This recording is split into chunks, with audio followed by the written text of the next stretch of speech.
Mi nuera tiró mi viejo vestido de novia a la basura y le dijo a su amiga: «La vieja se viste como una sirvienta». Yo solo me reí y le regalé una cita en el tribunal. «Me alegra que estés aquí. Quédate hasta el final y dime desde qué ciudad. ¿Ves mi historia? Quiero saber hasta dónde ha llegado. Me llamo María Beltrán. Tenía 68 años cuando todo empezó a cambiar, aunque las señales llevaban tiempo apareciendo. Viví más de 40 años en una casa colonial de 2 pisos en Ronda, Andalucía.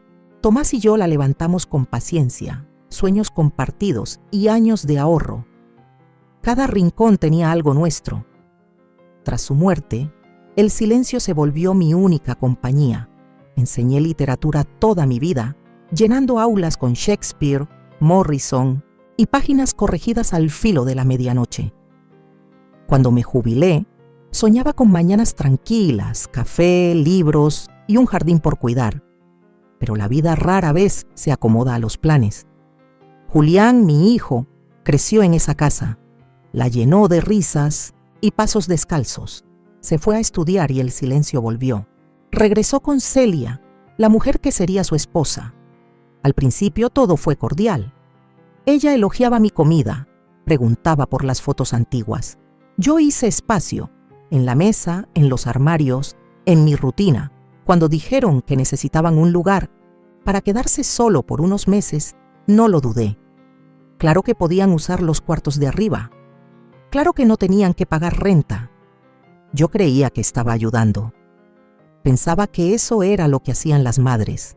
Hacían espacio, hacían silencio, se volvían pequeñas por el bien de la siguiente generación. Pero el mes se convirtió en un año y luego en otro. Celia empezó a mover cosas. Primero fue un florero, luego unos cojines que no iban con su estilo.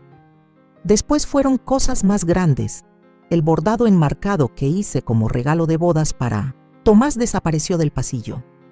El librero del estudio fue reemplazado por algo moderno y sin alma. Una vez regresé a casa y encontré que las cortinas del salón, las de mi abuela, habían sido empacadas y reemplazadas por unos paneles beige, tan delgados que flotaban como piel de fantasma.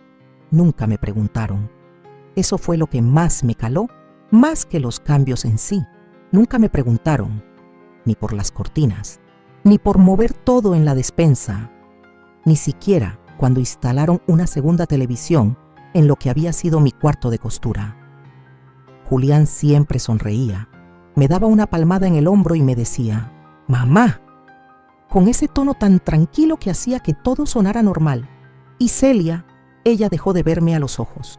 Caminaba por la cocina como si fuera suya, como si yo fuera una visita que ya se había quedado demasiado tiempo en un lugar que ya no era mío. Empezaron a meter muebles, una mesa de comedor nueva, enorme para el espacio, pero moderna. La mía, donde Tomás y yo habíamos comido por décadas, fue enviada al garage sin que nadie dijera nada. La encontré arrimada contra unas latas de pintura como si se hubiera muerto. No hubo pelea, ni palabras duras, solo un borrado lento, como si alguien editara un documento y eliminara párrafos enteros sin guardar el archivo original. Dejé de sentarme en la sala. Pasaba más tiempo en mi cuarto, leyendo a la luz suave de la tarde, esa que todavía pasaba por el único juego de cortinas que no habían tocado. Empecé a hornear menos. Al parecer no les gustaba el olor a canela, o al menos a Celia no. Decía que se quedaba impregnado.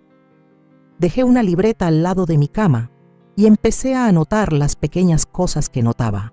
Al principio era solo para mí. Luego se volvió otra cosa. Hubo un día que recuerdo con mucha claridad. Estaba doblando ropa en la lavandería, mis toallas, las que yo usaba y lavaba, y Celia entró, miró alrededor y dijo que estaban pensando en pintar los gabinetes. Estábamos pensando.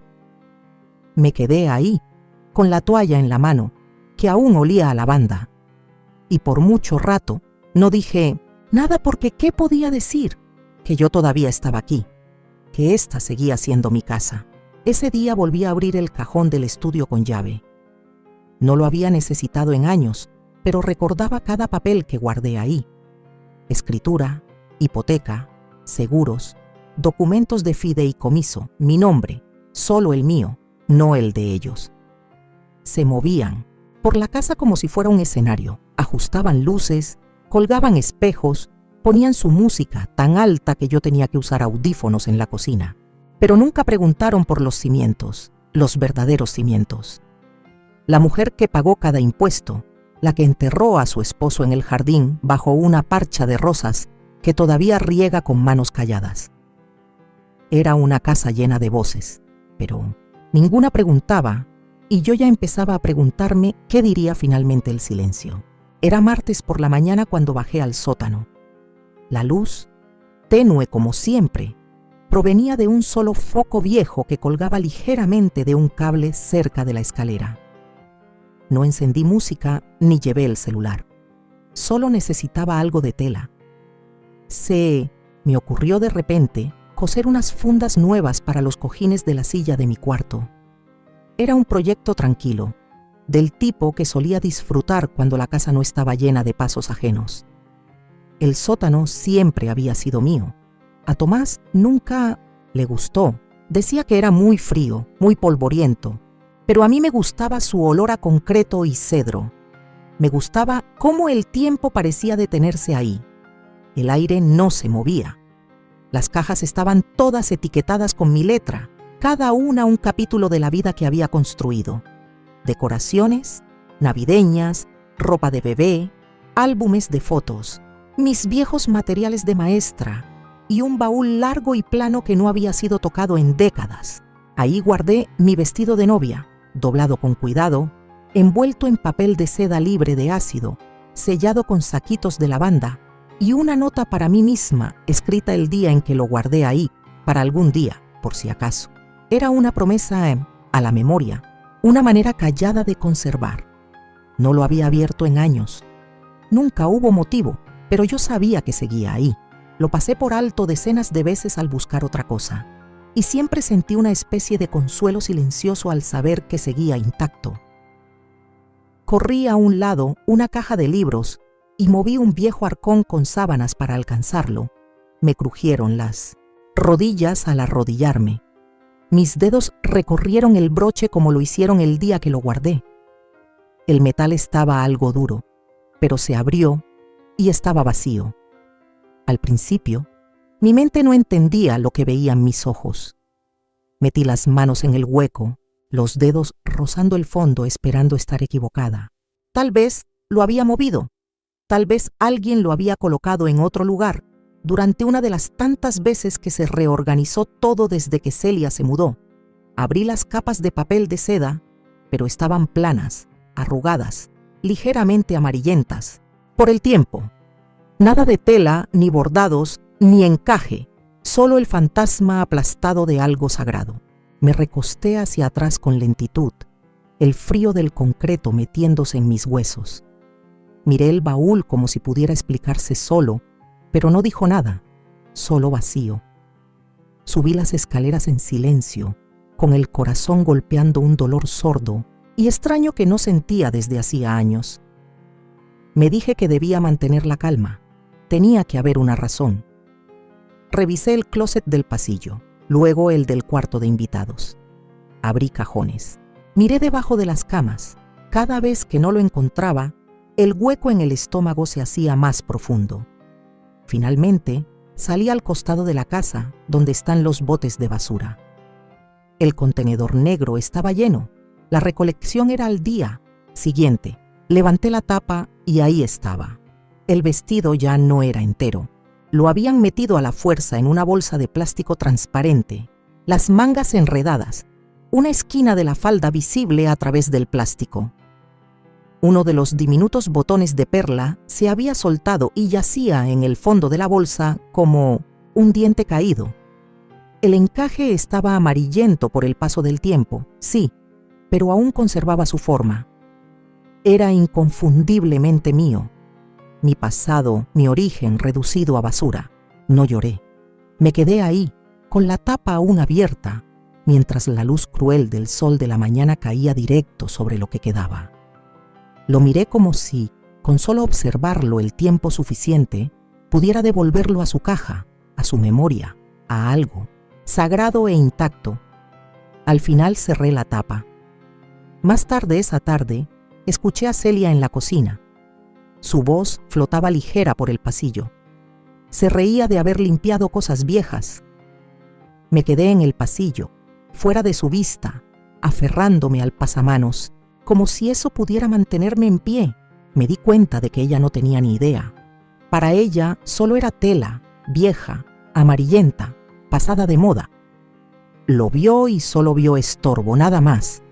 Para mí era un artefacto vivo. Recordé cómo mi madre me había ayudado a ponérmelo. Recordé los botones que abrochó en la espalda, sus dedos temblorosos y su sonrisa orgullosa. Recordé cómo me miró Tomás desde el otro extremo del pasillo. Cómo me sentí, no exactamente joven, sino luminosa, como algo nuevo y completo. No le dije nada a Celia. No entré furiosa a la cocina ni exigí disculpas. Subí las escaleras. Abrí el cajón del despacho, ese donde estaban todos los papeles, los que no había tocado en años, pero que siempre supe que algún día volvería a necesitar. Encontré la escritura, con mi nombre, solo el mío. El título notariado, archivado, jamás enmendado. Encontré la copia del fideicomiso vitalicio, el anexo firmado después de que Tomás falleció, ese que me daba total autoridad sobre la propiedad, la tierra, las decisiones. Los coloqué con cuidado sobre el escritorio y pasé la mano sobre la superficie lisa. Me habían quitado algo íntimo, algo sagrado, y ni siquiera se dieron cuenta. Pero yo sí lo supe exactamente lo que se llevaron, y ahora sabía que no lo olvidaría. No me iba a enojar, no iba a gritar, iba a recordar, y respondería en silencio, por completo. Me senté sola en el despacho mientras la luz tardía se derramaba sobre el escritorio. El polvo flotaba en el aire dorado, suave y sin rumbo, como cosas sin peso, pero que aún permanecen. El cajón del archivo estaba abierto frente a mí. No había tocado su contenido en años, pero ese día, después de lo que encontré en la basura, algo en mí cambió. No estaba enojada de la forma en que la gente espera ver el enojo. No temblaba ni gritaba. No azoté puertas. Sentí algo más pesado, una especie de quietud tan completa que se volvió más fuerte que la rabia. Saqué la primera carpeta, la que decía propiedad. Dentro estaba la escritura original de la casa, con fecha de hace casi 42 años, firmada por Tomás y por mí. Recorrí el borde de la firma con la yema del dedo. Podía ver nuestros yo jóvenes en esa tinta. Nuestra emoción, nuestro orgullo, la manera en que nos tomamos de la mano cuando entramos por primera vez a la casa vacía, soñando con lo que construiríamos aquí. Esa firma seguía siendo la misma. Mi nombre todavía era el único en los documentos actuales. Nunca había traspasado la propiedad. Nunca vi la necesidad. Siempre fue de los dos. Y cuando Tomás falleció, pasó a ser solo mío, en silencio. Eso se les olvidó. Se les olvidó que no solo vivía aquí.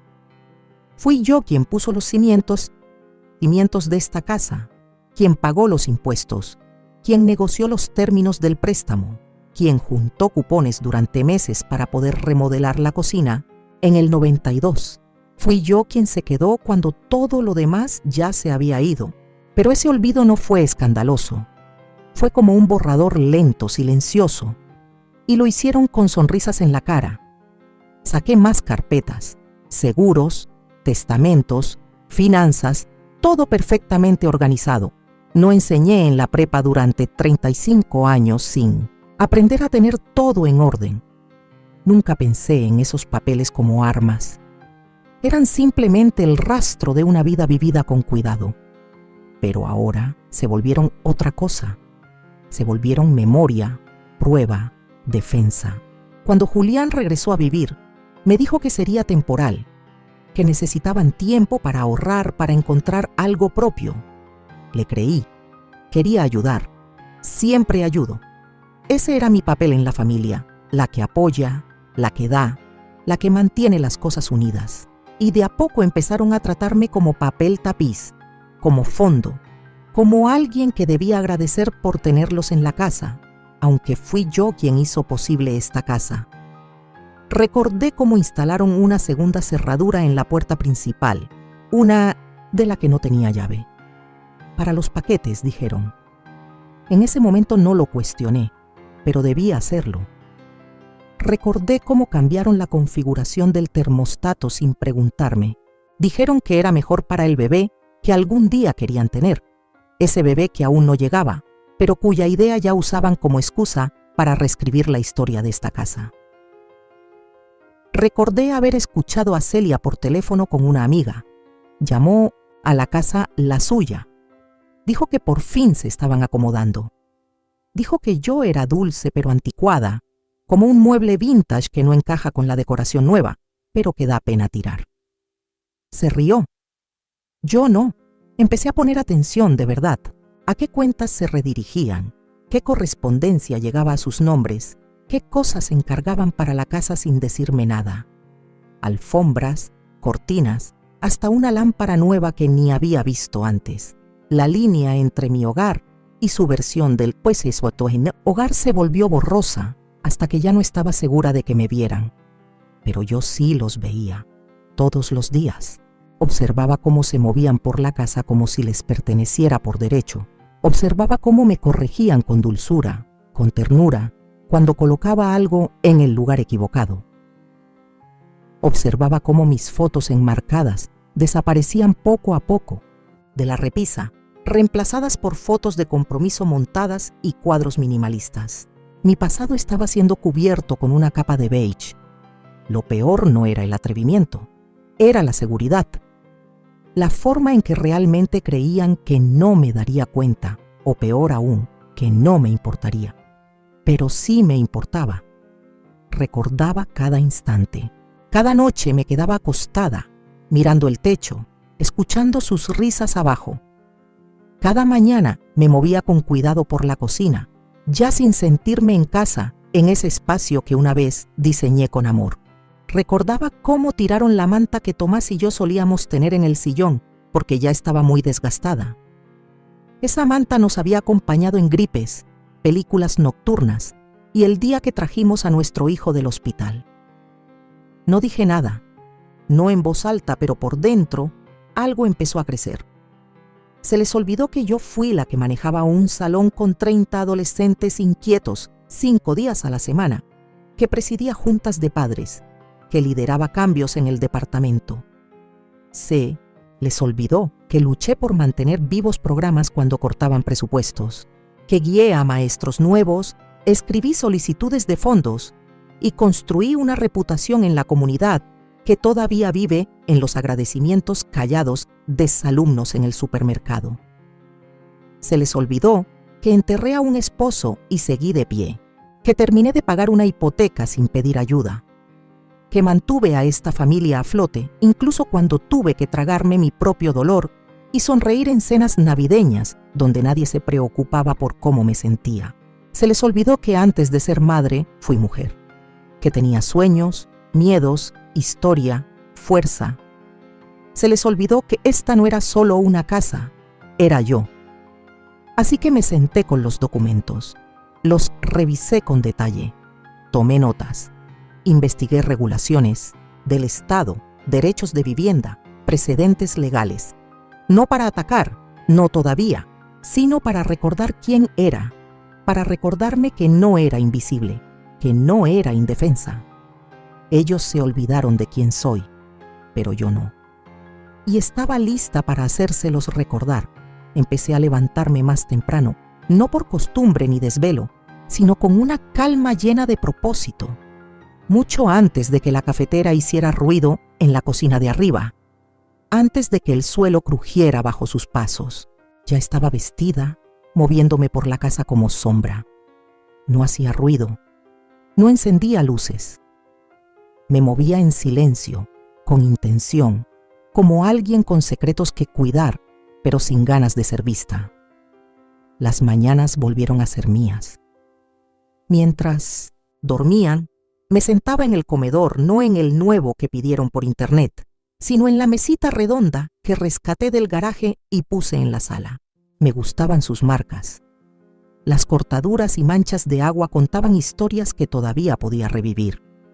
Ahí abría mis carpetas, ponía los papeles con cuidado, hoja por hoja, hasta que la mesa parecía un mapa de la vida que intentaron borrar.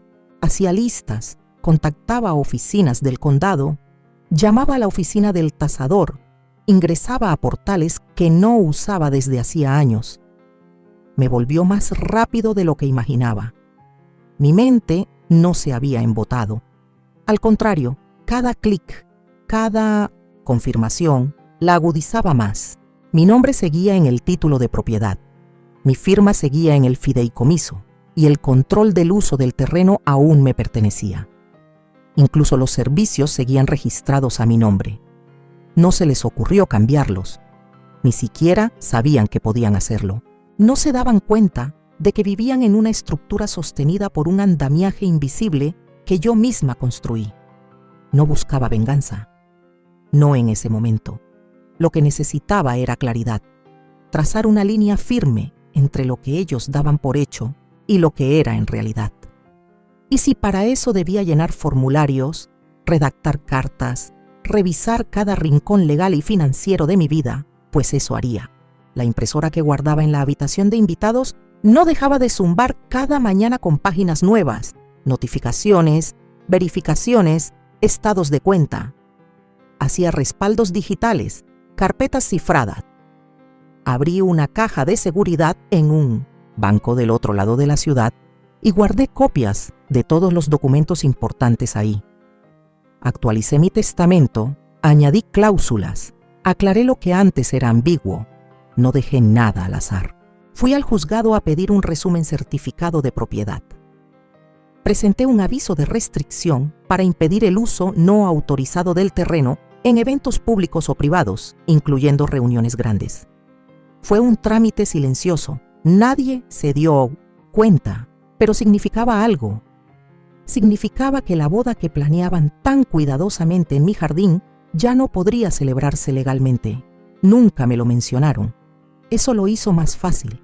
Asumieron que mi silencio era aprobación, que mi presencia era consentimiento, pero se equivocaron. Cada día, después de completar mis tareas, devolvía a la casa su silencio perfecto. Recogía la mesa, guardaba las carpetas, me preparaba una taza de té y me sentaba en la sala de sol con la espalda recta y la mirada firme. Nunca preguntaron a dónde iba durante el día.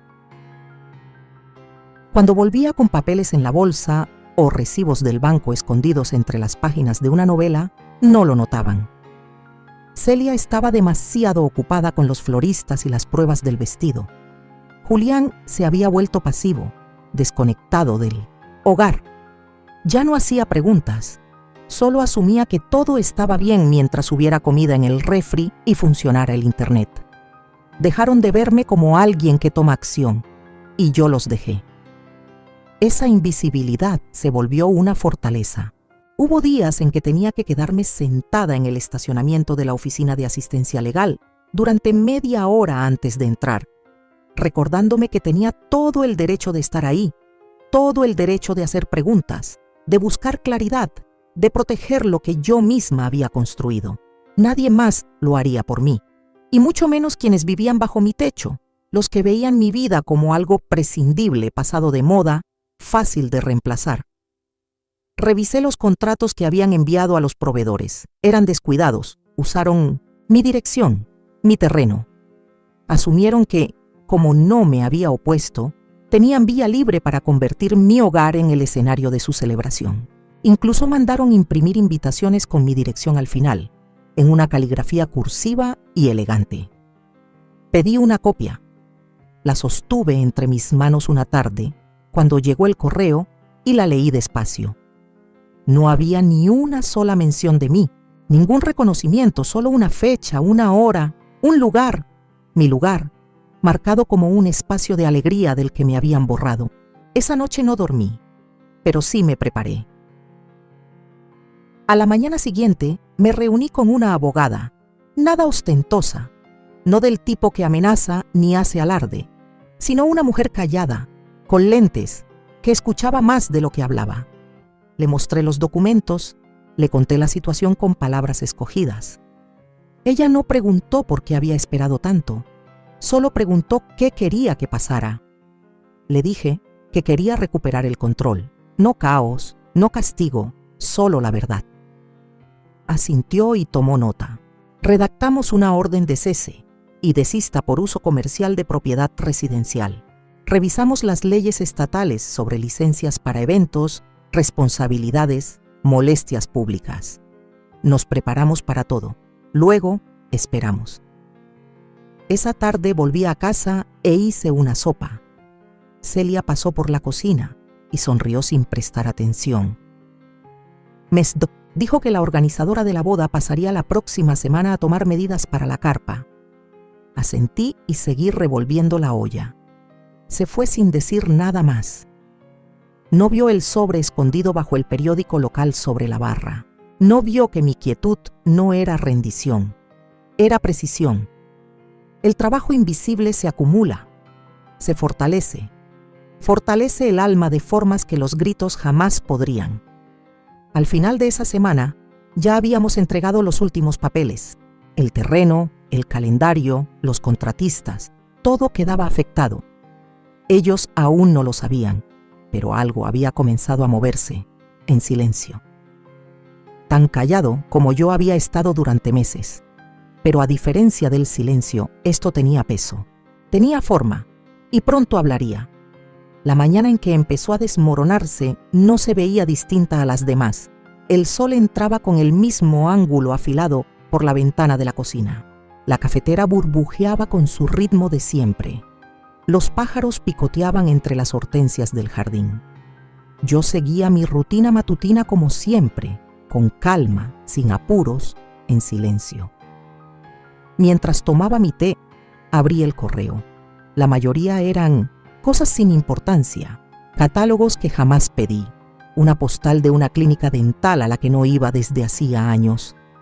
Y entre todo eso, sobresalía un sobre grueso, color marfil, con letras cursivas que reconocí al instante.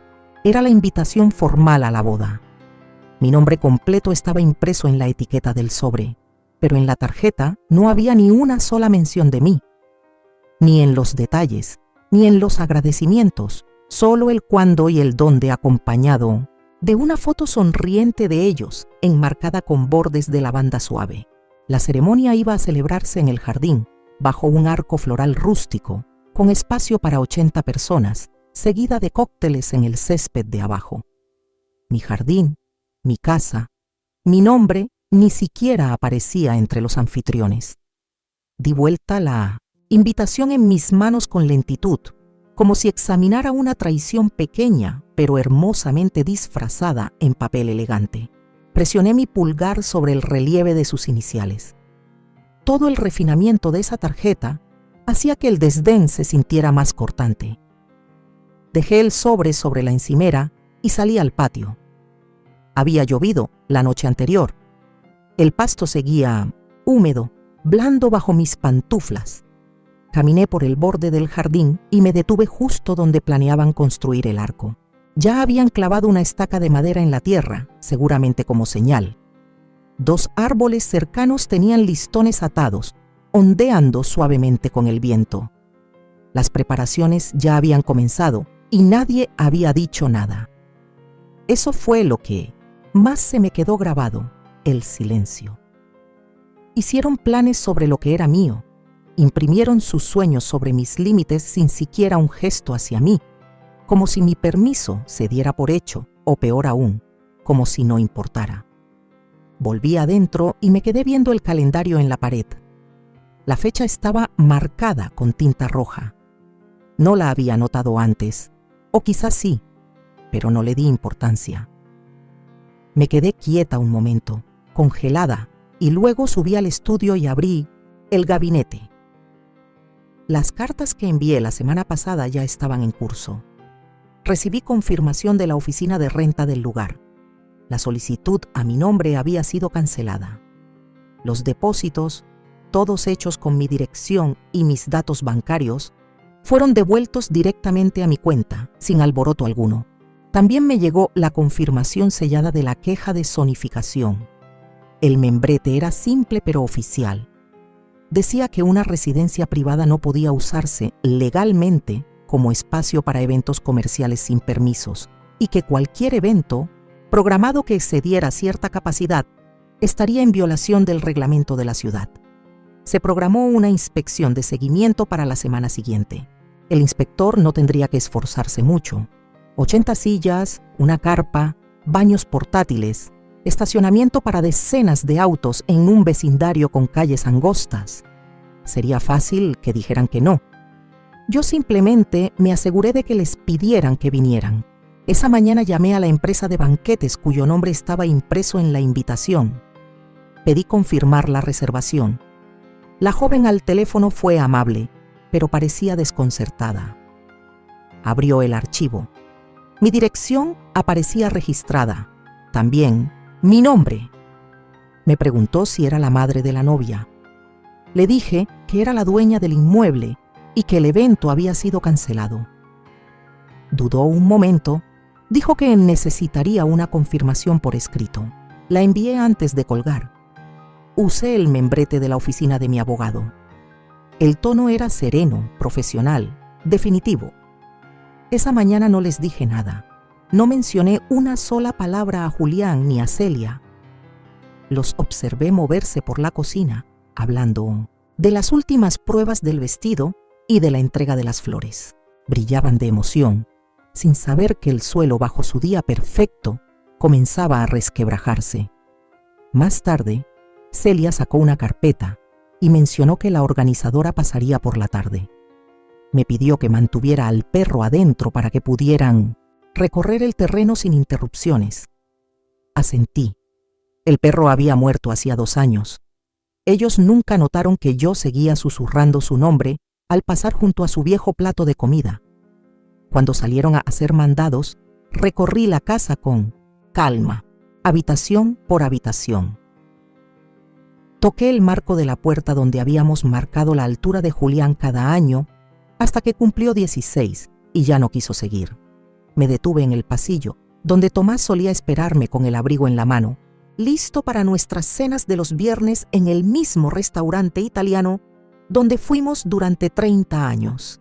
Me quedé un momento junto a la ventana del estudio, donde la luz caía perfecta a las 3 de la tarde, convirtiendo el polvo en el aire en oro. Caminé hasta el buzón y dejé caer una carta certificada en la ranura de salida. Estaba dirigida a la empresa de alquileres para confirmar la cancelación de todas las reservas relacionadas con mi propiedad. Una segunda carta fue para el proveedor de la carpa, otra para el contratista del sistema de sonido, otra para el proveedor de los baños. Portátiles. Uno a uno, fui desmantelando el andamiaje de una celebración a la que nunca me invitaron. Esa tarde, cuando llegó la organizadora, me quedé en el piso de arriba. Escuché sus pasos afuera, su voz alegre y decidida, seguida por las respuestas entusiastas de Celia. Las oí recorrer el perímetro, señalando, calculando. Más tarde, cuando se fueron, salí sin hacer ruido y saqué la estaca de madera del suelo. La dejé al lado de la casa, junto a los botes de basura donde nadie la vería. Esa noche me preparé una cena sencilla. Puse la mesa para uno, encendí una vela no por romance ni tristeza, sino como un acto ceremonial, mío, por un límite que volvía a estar en su sitio, por un nombre que se recordaba, por una casa que recuperaba, acto silencioso tras acto silencioso. Y mientras ellos soñaban con arcos de lavanda y brindis de champán, yo me sentaba en la calma y escuchaba el zumbido de mi propia determinación. Todo comenzó con un toque en la puerta. No era fuerte ni urgente, solo una serie educada de golpecitos que rompían el silencio de la mañana.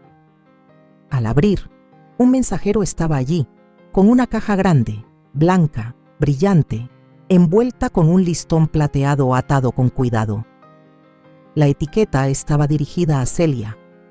Firmé la entrega y la metí, con cuidado, dejándola sobre la encimera de la cocina. Ella la encontró después y la abrió con una bocanada de aire emocionada.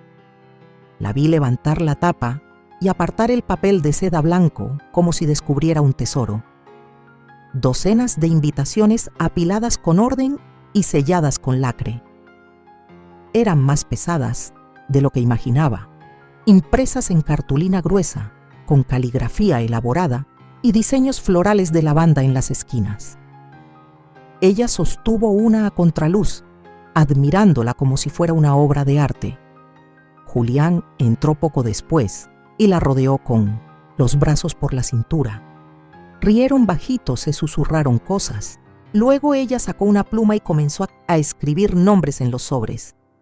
Pasaron horas ahí, en la mesa de la cocina, mi mesa, escribiendo listas, revisando nombres, deteniéndose a veces para besarse o revisar quién había confirmado. Yo me quedé de pie junto a la ventana, limpiando una y otra vez la misma encimera solo para sentir que seguía estando. Nunca me pasaron un sobre. Nunca preguntaron si tenía algún nombre que añadir. Estaba en la habitación, pero no en el evento. En un momento, Celia levantó la vista y dijo que casi no quedaban estampillas. Le dije que tenía algunas en el cajón. Ella sonrió y me dio las gracias sin mirarme a los ojos. Cuando salieron a hacer mandados, tomé una de las invitaciones de la caja y la abrí despacio. Leí cada palabra. Había una línea que decía, con amor por la familia, pero no había nombres, ni mención de la casa, ni indicio de que ese lugar fuera un hogar, solo una frase poética sobre el sitio donde el amor crece. Cerré la tarjeta y la dejé con cuidado. Luego fui al estudio y saqué la carta de respuesta de la oficina de zonificación. Era formal, con sello y firma. La queja había sido revisada y confirmada. La propiedad residencial en mi dirección no estaba habilitada para eventos públicos ni reuniones de más de 25 personas sin un permiso. No se había solicitado ninguno. La inspección inicial estaba programada para la próxima semana. Todo había sido gestionado de forma discreta y legal. Seguí cada paso. Envié la queja. Documenté las infracciones. Hice lo que cualquier ciudadano tiene derecho a hacer. Celia y Julián seguían con sus planes, sin sospechar nada. Esa misma tarde, llegaron cajas llenas de recuerdos para los invitados. Velas y frascos de vidrio con etiquetas que decían J&T para siempre empieza aquí. Llenaron la entrada con decoraciones, pizarras pequeñas, servilletas de lino, plumas para caligrafía. La sala se convirtió en un campo de preparación. Cada superficie plana estaba cubierta con cosas de la boda. Yo me movía por la casa como un fantasma, invisible pero siempre presente. Se reían con fuerza, ponían música, bailaban en calcetines sobre el piso de madera. La alegría era verdadera, pero también lo era el aire de derecho que llevaban. Jamás se detuvieron a preguntarse si era justo dar tanto por sentado, si un lugar prestado por conveniencia podía convertirse en un reino sin pedir permiso. Confundieron la cortesía con consentimiento, el silencio con rendición.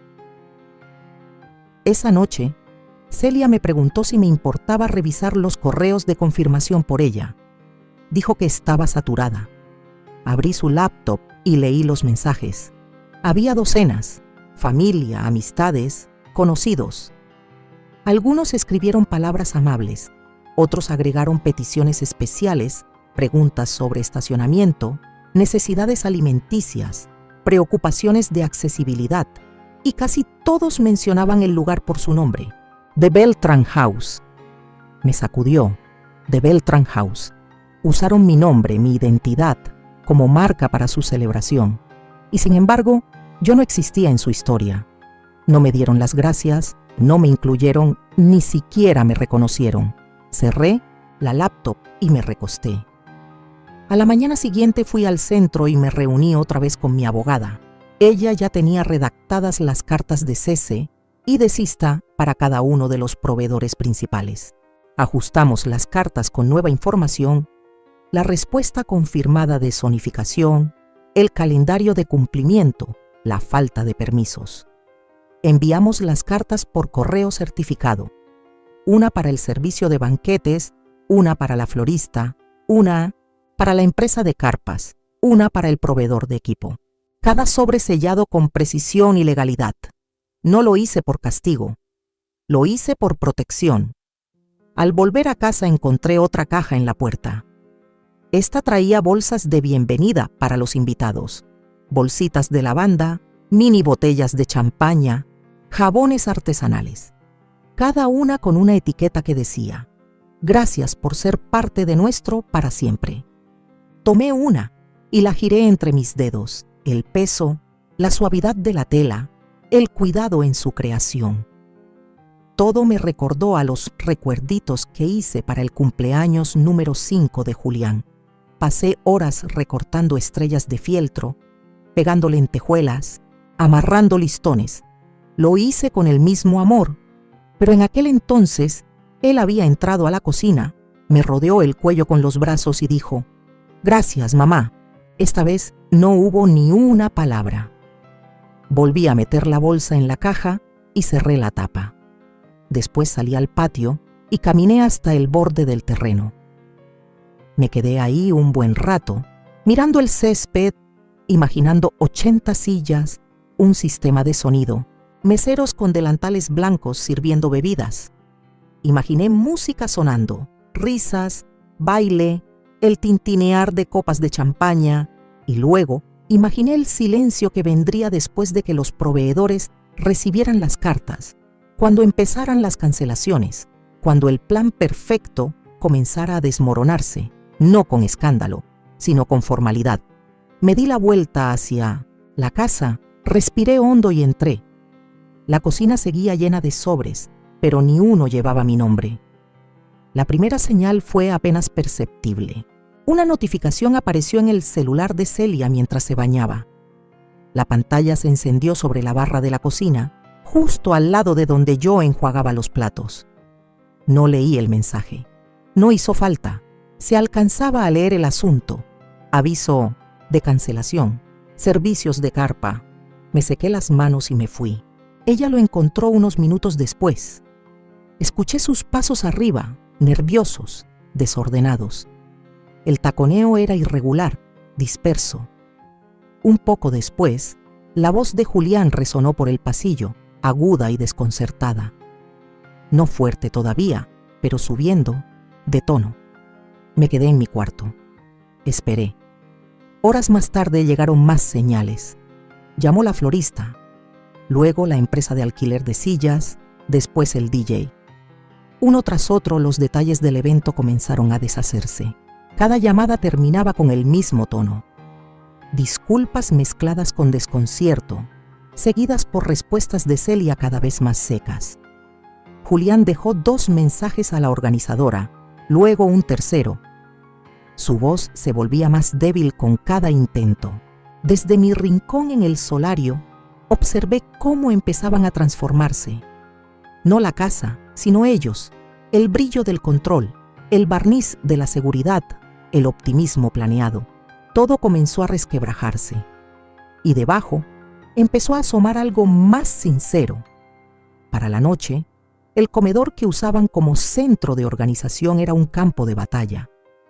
Bolsas de regalo a medio armar, listones tirados por el piso, listas con líneas tachadas con furia. Celia caminaba en silencio, mordiéndose el labio, leyendo y releyendo mensajes, actualizando su bandeja de entrada, como si alguna respuesta fuera a cambiar de golpe, pero no pasaba. Los vi intentando tapar las grietas. Pasó horas con el teléfono intentando reprogramar, renegociar, mover el evento a otro lugar, pero no había nada disponible, no con tan poco tiempo, no con el presupuesto que tenían, y mucho menos sin los permisos. Yo me había encargado de eso. Los proveedores empezaron a pedir confirmaciones sobre el uso del terreno. Algunos querían papeles, otros simplemente cancelaron, con miedo de verse envueltos en problemas legales. Yo no presenté demandas, no amenacé a nadie, pero lo había preparado todo con exactitud. El evento, tal como lo habían planeado, ya no era posible. A la mañana siguiente, Julián me preguntó si sabía algo sobre por qué se habían marcado los permisos. Su tono era relajado, pero sus ojos buscaban algo en los míos. Le dije que nadie me había contactado. Y eso era verdad. No mentí. Simplemente no llené los silencios. Celia pasó casi todo el día en el porche, mirando hacia el patio trasero, con una libreta en las piernas, sin abrir. Siempre había visto el mundo en temas, en paletas de colores, en composiciones y ángulos para la foto perfecta. Hablaba mucho de estética, de capturar el instante. Pero ahora la escena había cambiado y no existía filtro suficiente para recuperar la fantasía. Por dentro empezó a retocar la realidad. Movió fotos enmarcadas, quitó decoraciones que ahora parecían demasiado optimistas, demasiado adelantadas. Empezó a hablar de algo más pequeño, una boda íntima, una ceremonia sencilla en un parque o juzgado. Julián asintió, con ese tipo de aceptación vacía que nace del cansancio. Yo preparaba té en la cocina mientras ellos susurraban apenas fuera de mi alcance. No querían que los oyera, pero lo hice. No las palabras, sino la tensión, el pánico disfrazado de organización, la certeza creciente de que algo se había roto sin vuelta atrás. Nunca me lo preguntaron de frente. Rodeaban la verdad, con miedo de enfrentar lo que ya intuían. Más tarde esa semana, llegó por correo un aviso del municipio. Hablaba de uso no autorizado del terreno y de una inspección pendiente. Celia lo abrió y se puso pálida. Se lo mostró a Julián, que leyó la hoja sin decir nada.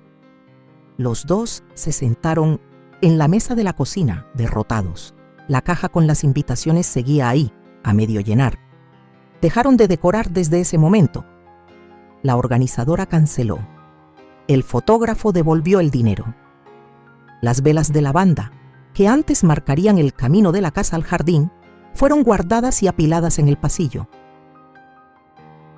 La mesa del comedor volvió a estar como antes, vacía y brillante.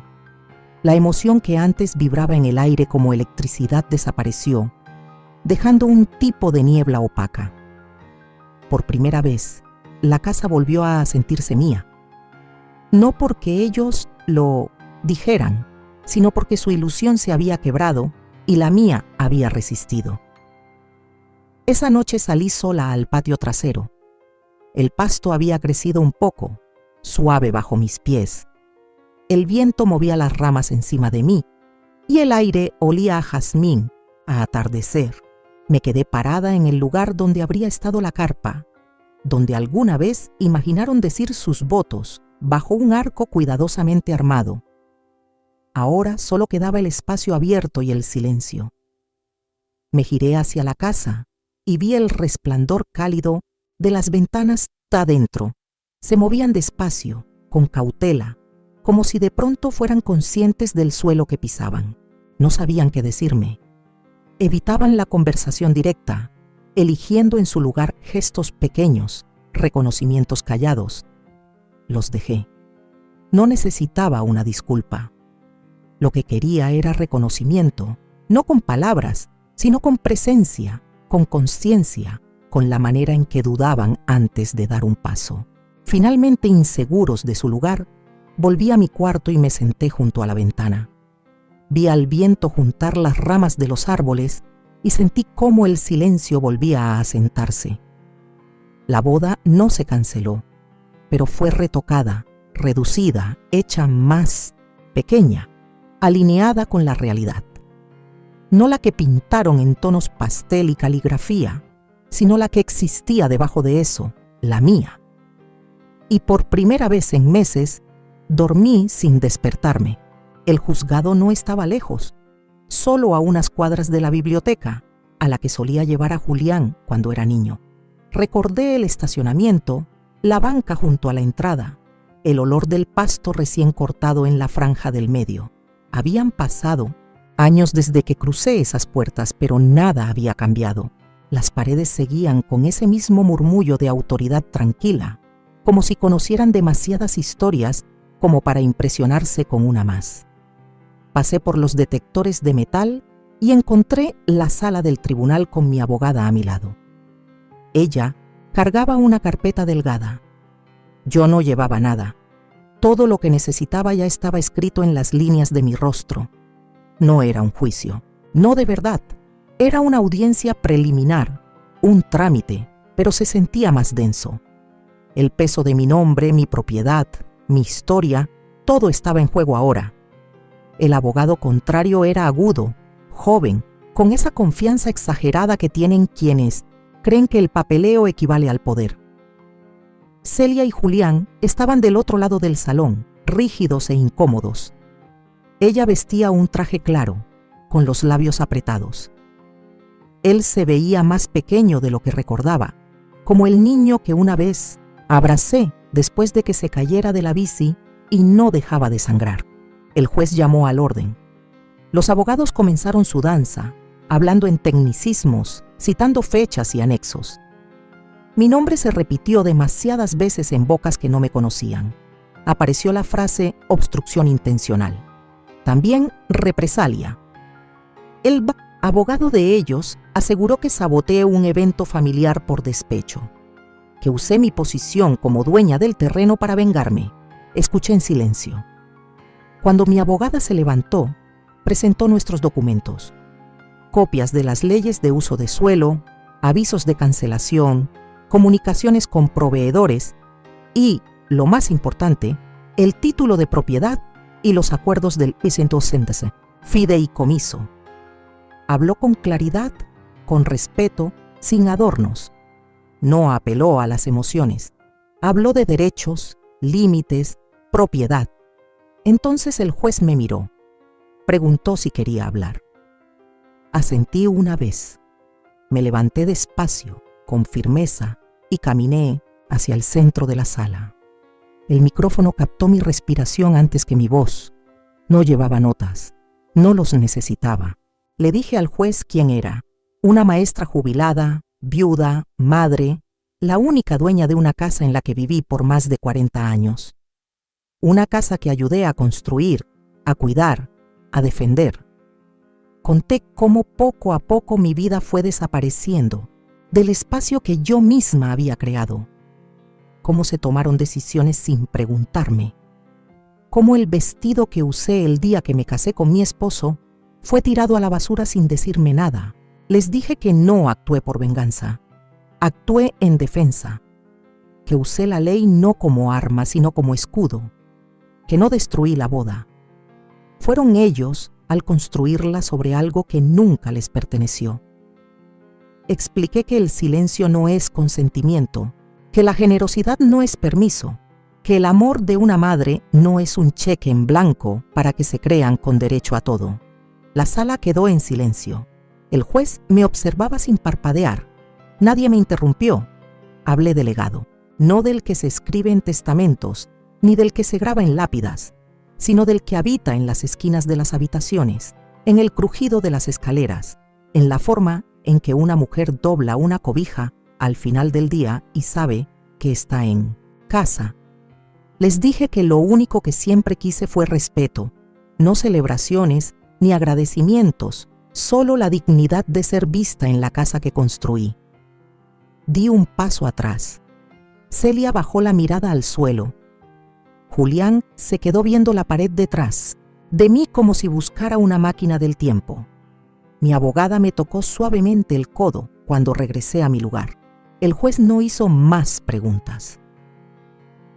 Revisó los documentos una última vez y dijo sin rodeos que yo había actuado dentro de mis derechos, que no había pruebas de obstrucción ni mala intención, que la propiedad era mía y que mis decisiones eran definitivas.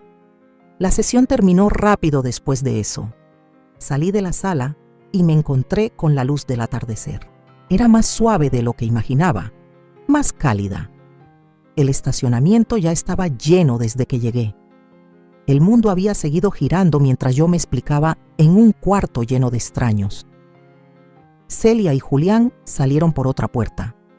No los vi irse. Afuera me senté un rato en la banca vieja junto a la entrada. El viento levantó el borde de mi falda y lo alicé sin pensarlo. No me sentía triunfante. Estaba cansada. Pero debajo del cansancio había algo más firme.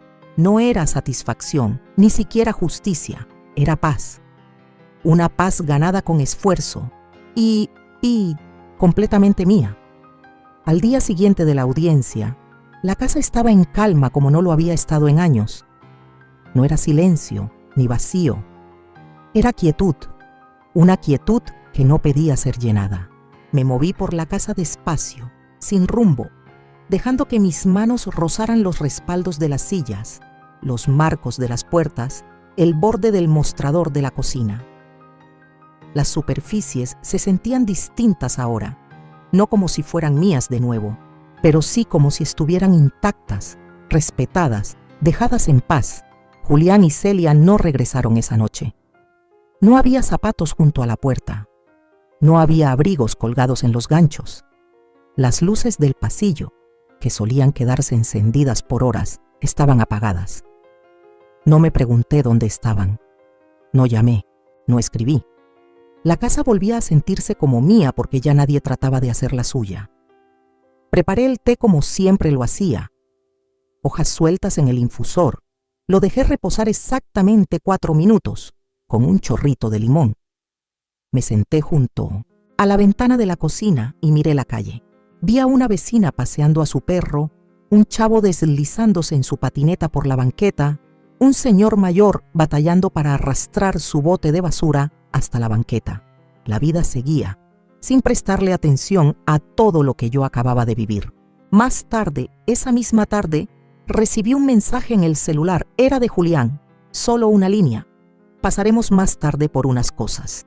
No había puntuación, ni saludo, ni disculpa. Me quedé mirando la pantalla un buen rato y luego puse el celular boca abajo sobre la mesa. No respondí.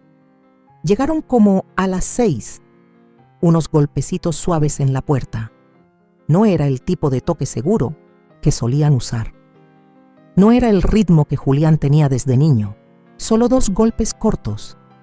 Abrí la puerta y me hice a un lado. No cruzamos palabra. Celia mantenía la mirada baja. Julián hizo una leve inclinación de cabeza. No la devolví. Entraron como si fueran huéspedes en una habitación de hotel que ya no les correspondía. Yo me quedé cerca de la escalera mientras ellos iban de cuarto en cuarto recogiendo sus cosas. Bolsas del cuarto de visitas, cajas con adornos, zapatos del closet del pasillo. No me hablaron y yo no dije nada. Observé cómo Celia se detenía junto a la mesa del comedor. Pasó la mano sobre la superficie donde alguna vez organizó montones de invitaciones y moños. No se llevó nada de ahí, solo miró. Luego se dio la vuelta y salió con su caja rumbo al coche. Julián se movía más rápido, más frío, sin detenerse, sin titubear. Pasó junto al estudio con la puerta cerrada sin siquiera mirarlo. No preguntó por nada que hubiera quedado. No mencionó la boda. No preguntó cómo estaba. Cuando terminaron de cargar el coche, Celia regresó para usar el baño. Julián se quedó en la entrada. Yo estaba detrás de él, viendo cómo subían y bajaban sus hombros con cada respiración. Hubo un momento, un silencio largo, suspendido, donde algo pudo haberse dicho, una pregunta tal vez, o un recuerdo. Pero en lugar de eso, ajustó la correa del bolso que llevaba al hombro y miró más allá de mí. No pregunté a dónde iban. No quise saber qué seguía. Cuando Celia regresó, pasó a mi lado con una sonrisa cortés, ensayada, que no alcanzaba sus ojos. Susurró un suave «Gracias», como si eso pudiera coser de nuevo lo roto. No respondí. Cerré la puerta detrás de ellos y la aseguré sin mirar por el vidrio. La tarde cayó de golpe después de eso. Volví a la cocina y calenté un tazón de sopa que había preparado el día anterior. Zanahoria con jengibre, algo cálido, algo sencillo. Comí despacio, escuchando el crujir ocasional de la casa, como siempre hacía cuando bajaban las temperaturas y el viento se colaba entre los árboles.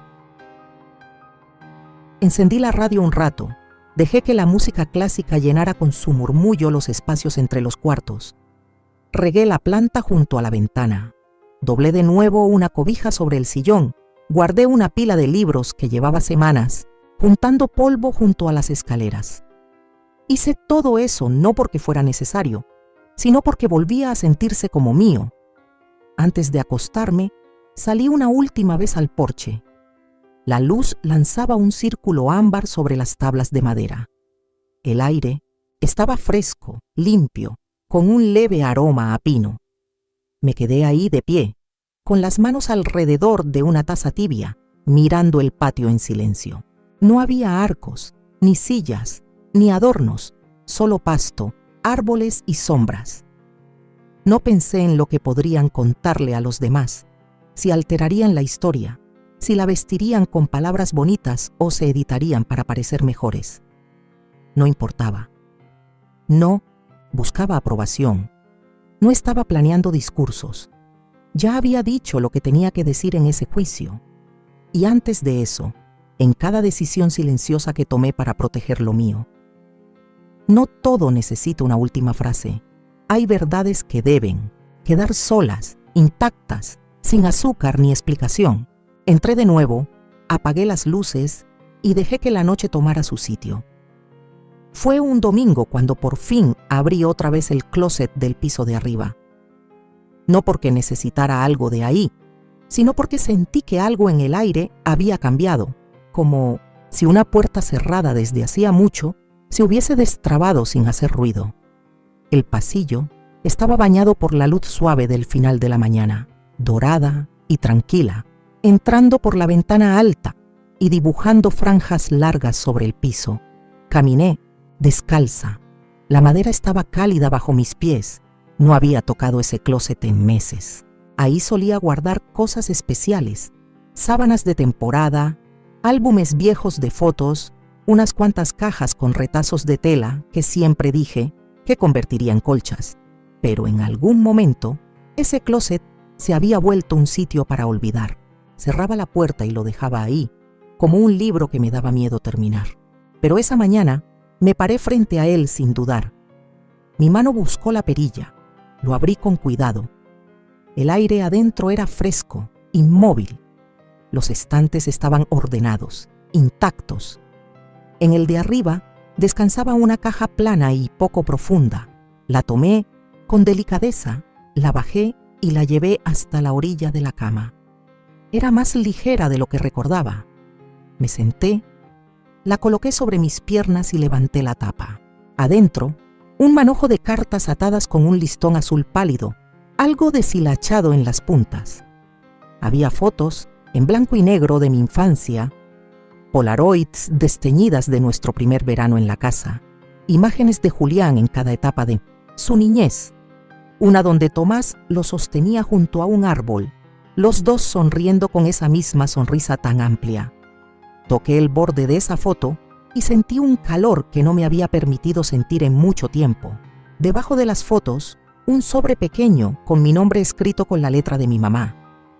Dentro, una tarjeta de receta, su caligrafía suave y redondeada cruzando las líneas, instrucciones para sus galletas de té de limón, las que horneaba cada Pascua. Había olvidado que me la había escrito. Había olvidado cómo se sentían sus manos llenas de harina cuando me entregó la tarjeta. Me quedé así un rato, respirando el aroma suave del tiempo, a papel, polvo y lavanda.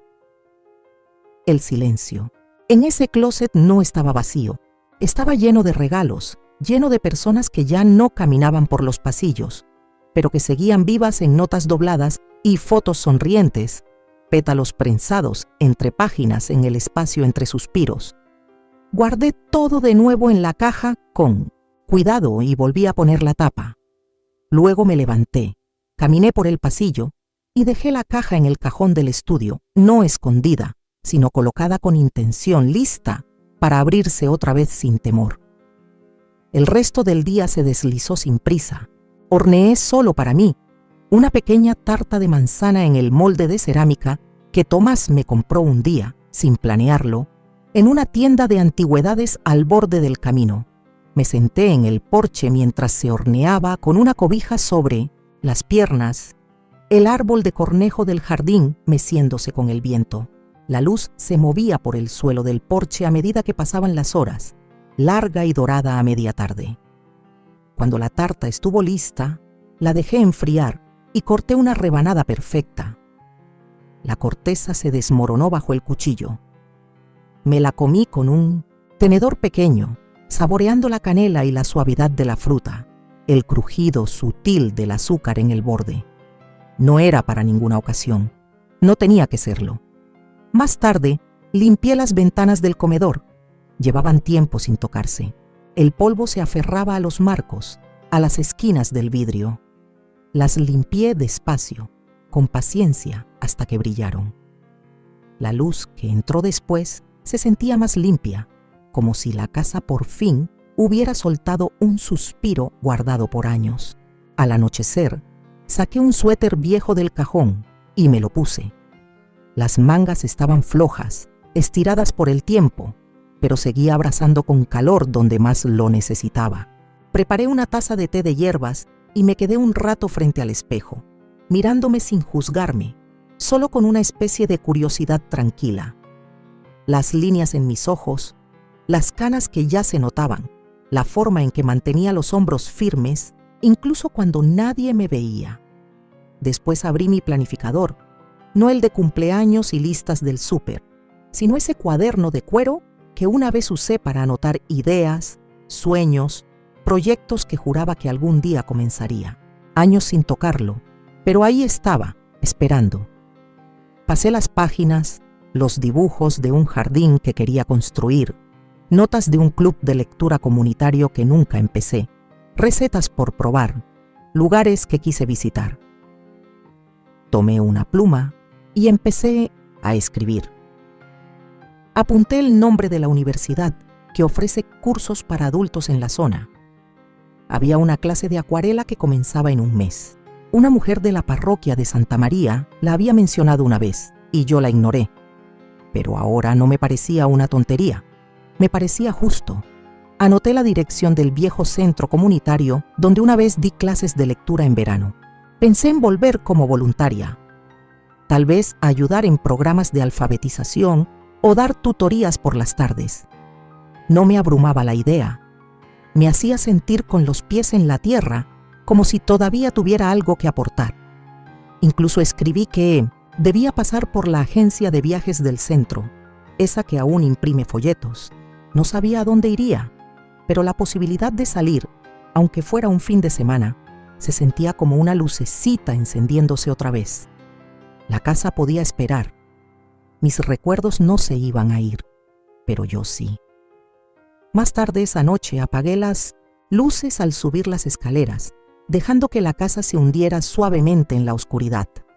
Sin prisas, sin ruido, solo un silencio que se extendía como un abrazo.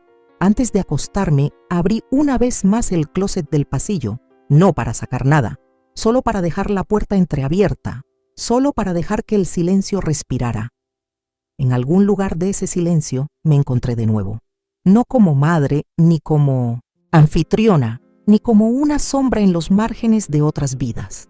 Solo yo, entera, callada, firme y por fin lista para empezar. Ahora tengo curiosidad por ti, que estás escuchando mi historia. ¿Qué harías si estuvieras en mi lugar? ¿Te ha tocado vivir algo parecido? Déjamelo en los comentarios. Mientras tanto, te dejo en la pantalla final otras 2 historias que son favoritas del canal y que sin duda te van a sorprender. Gracias por quedarte hasta aquí.